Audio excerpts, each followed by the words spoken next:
ನಕ್ಸಲರ ಶರಣಾಗತಿಗೆ ಹಲವಾರು ಅವಕಾಶ ನೀಡಿದಂತ ಸರ್ಕಾರ, ನಕ್ಸಲ್ ಶರಣಾಗತಿ ಪ್ಯಾಕೇಜ್ ನೀಡಿದಂತ ಕರ್ನಾಟಕ ಸರ್ಕಾರ. ಅಂದ್ರೆ ಕೇವಲ ಎನ್ಕೌಂಟರ್ ಮಾಡೋದಷ್ಟೇ ಅಲ್ಲ, ಅವರೇನಾದರೂ ಕೂಡ ಈ ನಕ್ಸಲ್ ಚಟುವಟಿಕೆಯನ್ನು ಬಿಟ್ಟು ಸಮಾಜಮುಖಿಯಾಗಿ ಮತ್ತೆ ಮುಖ್ಯವಾಹಿನಿಗೆ ಬರೋದಾದ್ರೆ ಎಲ್ಲ ರೀತಿಯಂತ ಅವಕಾಶ ಕೊಡ್ತಾ ಇದ್ರು. ದಿವಂಗತ ಗೌರಿ ಲಂಕೇಶ್ ನೇತೃತ್ವದಲ್ಲಿ ಮುಖ್ಯವಾಹಿನಿಗೆ ತರೋದಕ್ಕೆ ಒಂದು ತಂಡ ಕೂಡ ಇತ್ತು.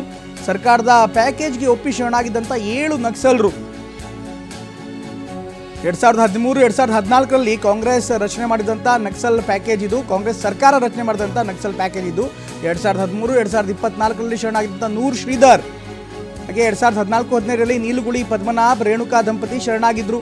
ಹೀಗೆ ಹಂತವಾಗಿ ಅನೇಕರು ಶರಣಾಗಿದ್ದರು. 2017ರಲ್ಲಿ ಚೆನ್ನಮ್ಮ, ಕನ್ಯಾಕುಮಾರಿ, ಶಿವು ಶರಣಾಗತಿಯಾಗಿದ್ದರು. ಇದೇ ರೀತಿ ಚಿಕ್ಕಮಗಳೂರು ಜಿಲ್ಲಾಡಳಿತದ ಮುಂದೆ ಶರಣಾಗಿದ್ದಂಥ 7 ನಕ್ಸಲರು ಆಗ ಗೌರಿ ಲಂಕೇಶ್ ಅವರ ನೇತೃತ್ವದಲ್ಲಿ ಒಂದು ಕಾರ್ಯಪಡೆ ಮಾಡಲಾಗಿತ್ತು.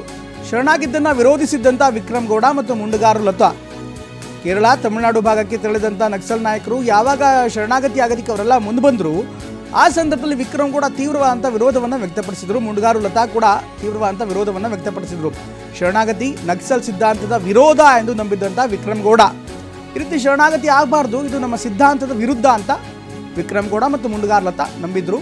ಕೇರಳ ತಮಿಳುನಾಡು ಭಾಗಕ್ಕೆ ತೆರಳಿದಂಥ ನಕ್ಸಲ್ ನಾಯಕರು ಆ ಸಂದರ್ಭದಲ್ಲಿ ಕರ್ನಾಟಕದ ಕಾಡನ್ನು ತೊಡೆದು ಅವರು ನೇರವಾಗಿ ತಮಿಳುನಾಡು ಭಾಗಕ್ಕೆ ಹೋಗಿದ್ದರು. ಸರ್ಕಾರ ಅನೇಕ ರೀತಿಯಾದಂಥ ಪ್ಯಾಕೇಜ್ಗಳನ್ನು ಘೋಷಣೆ ಮಾಡಿದೆ. ಅನೇಕ ರೀತಿಯಾದಂಥ ವಾಪಸಾತಿಗೆ ಒಂದು ಅವಕಾಶ ಮಾಡಿಕೊಡುವಂಥ ನಿಟ್ಟಿನಲ್ಲಿ, ಪ್ರಮುಖವಾಗಿ ಸಮಾಜದ ಮುಖ್ಯವಾಹಿನಿಗೆ ನಕ್ಸಲರನ್ನ ಕರೆತರುವಂಥ ನಿಟ್ಟಿನಲ್ಲಿ ಅವರು ಶರಣಾಗತಿಗೆ ಅನೇಕ ಪ್ಯಾಕೇಜ್ಗಳನ್ನು ಕೂಡ ಮಾಡಲಾಗಿತ್ತು.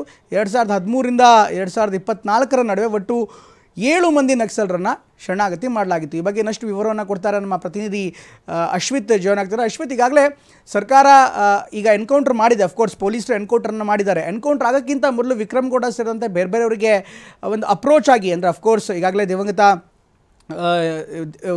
ಸರ್ಕಾರದಿಂದಲೇ ಒಂದು ಕಾರ್ಯಪಡೆ ಕೂಡ ಇತ್ತು. ಗೌರಿ ಲಂಕೇಶ್ ಅವರ ನೇತೃತ್ವದಲ್ಲಿ ಒಂದು ಕಾರ್ಯಪಡೆಯನ್ನು ಮಾಡಲಾಗಿತ್ತು. ಈಗ 7 ನಕ್ಸಲರು ಯಾವ ರೀತಿ ಶರಣಾಗಿದ್ರೋ ಇವರಿಗೂ ಕೂಡ ಆ ರೀತಿ ಆಪ್ಷನ್ಸ್ಗಳಿತ್ತ, ಆಪ್ಷನ್ಸ್ಗಳನ್ನ ಒಂದು ಹಂತದಲ್ಲಿ ಮುಂದಿಡಲಾಗಿತ್ತ.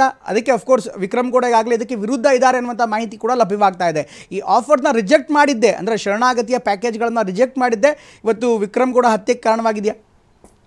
ಖಂಡಿತವಾಗ್ಲೂ ಪ್ರಮೋದ್, ಪ್ರಮುಖವಾಗಿ 2023-24ರಿಂದ ಇಲ್ಲಿಯವರೆಗೂ ಏನು ಸರ್ಕಾರದ ಮತ್ತು ಚಿಕ್ಕಮಗಳೂರಿನ ಜಿಲ್ಲಾಡಳಿತದ ಮುಂದೆ ನಕ್ಸಲರು ಶರಣಾಗ್ಲಿಕ್ಕೆ ಸರ್ಕಾರ ಸಾಕಷ್ಟು ಬಾರಿ ಇವರಿಗೆ ಮನವರಿಕೆಯನ್ನ ಮಾಡಿಕೊಟ್ಟಿತ್ತು. ಜೊತೆಗೆ ನಕ್ಸಲರು ಕಾಡನ್ನ ಬಿಟ್ಟು, ಬಂದೂಕನ್ನ ಬಿಟ್ಟು ಸಮಾಜದ ಮುಖ್ಯವಾಹಿನಿಗೆ ಬರಬೇಕು ಅನ್ನೋ ನಿಟ್ಟಿನಲ್ಲೇ 2013 ಮತ್ತು 2014ರಲ್ಲಿ ಅಂದಿನ ಕಾಂಗ್ರೆಸ್ ಸರ್ಕಾರವೇ ನಕ್ಸಲ್ ಶರಣಾಗತಿ ಪ್ಯಾಕೇಜ್ ಅನ್ನ ಕೂಡ ಘೋಷಣೆ ಮಾಡಿತ್ತು.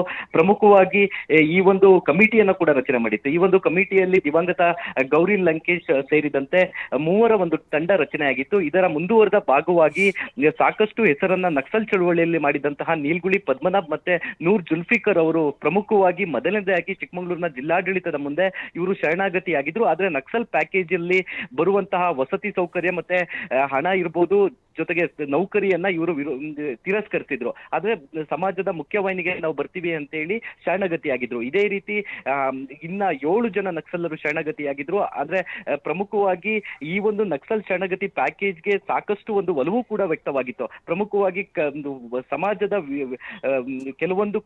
ಕೆಲವೊಂದು ವಿರೋಧಗಳಿಂದಾಗಿ ಇವರು ಬಂದೂಕನ್ನ ಹಿಡಿದು ಕಾಡಿಗೆ ಹೋಗಿದ್ದಾರೆ. ಇವರನ್ನು ಮುಖ್ಯವಾಹಿನಿಗೆ ತರಬೇಕು, ಜೊತೆಗೆ ಕೆಲವರು ಅನಾರೋಗ್ಯದಲ್ಲಿದ್ದಾರೆ ಅನ್ನೋ ನಿಟ್ಟಿನಲ್ಲಿ ಒಂದು ಗೌರಿ ಲಂಕೇಶ್ ಅವರ ಒಂದು ನಿಯೋಗ ಅಂದಿನ ಸರ್ಕಾರದ ಮುಂದೆ ಒಂದು ಮನವಿಯನ್ನ ಇಟ್ಟಿತ್ತು. ಆವಾಗ ಈ ಒಂದು ಕಮಿಟಿ ಒಂದು ರಚನೆ ಆಗಿತ್ತು. ಆದ್ರೆ ಗೌರಿ ಲಂಕೇಶ್ ಅವರು ತೀರ್ಕೊಂಡ ನಂತರವಾಗಿ ಈ ಒಂದು ಕಮಿಟಿ ಏನಿದೆ, ಈ ಕಮಿಟಿ ಸಂಪೂರ್ಣವಾಗಿ ತನ್ನ ಅಸ್ತಿತ್ವವನ್ನ ಕಳೆದುಕೊಂತು. ಜೊತೆಗೆ ಈ ಒಂದು ಪ್ಯಾಕೇಜ್ ಏನಿದೆ, ಸರ್ಕಾರದ ಪ್ಯಾಕೇಜ್ ಅನ್ನ ಒಪ್ಪಿ ಶರಣಾಗತಿಯನ್ನ ಆಗೋದಕ್ಕೆ ವಿಕ್ರಮ್ ಗೌಡ ಸೇರಿದಂತೆ ಮುಂಡಗಾರು ಲತಾ ಸಾಕಷ್ಟು ಒಂದು ವಿರೋಧವನ್ನ ಮಾಡಿದ್ರು. ಜೊತೆಗೆ ಇದನ್ನ ಸಾಕಷ್ಟು ಶರಣಾಗತಿ ಆದವರ ವಿರುದ್ಧವೂ ಕೂಡ ಅಸಮಾಧಾನವನ್ನ ತೋಡ್ಕೊಂಡಿದ್ರು. ಪ್ರಮುಖವಾಗಿ 2013 ಭಾಗದಲ್ಲಿ ಆಲ್ರೆಡಿ ಚಿಕ್ಕಮಗಳೂರು, ಶಿವಮೊಗ್ಗ, ಉಡುಪಿ ಭಾಗದ ಪಶ್ಚಿಮ ಘಟ್ಟ ಸಾಲಿನಲ್ಲಿ ನಕ್ಸಲ್ಗೆ ತನ್ನ ಒಲವು ಮತ್ತೆ ಬೆಂಬಲ ಸಂಪೂರ್ಣವಾಗಿ ಕಳ್ಕೊಂಡಿತ್ತು.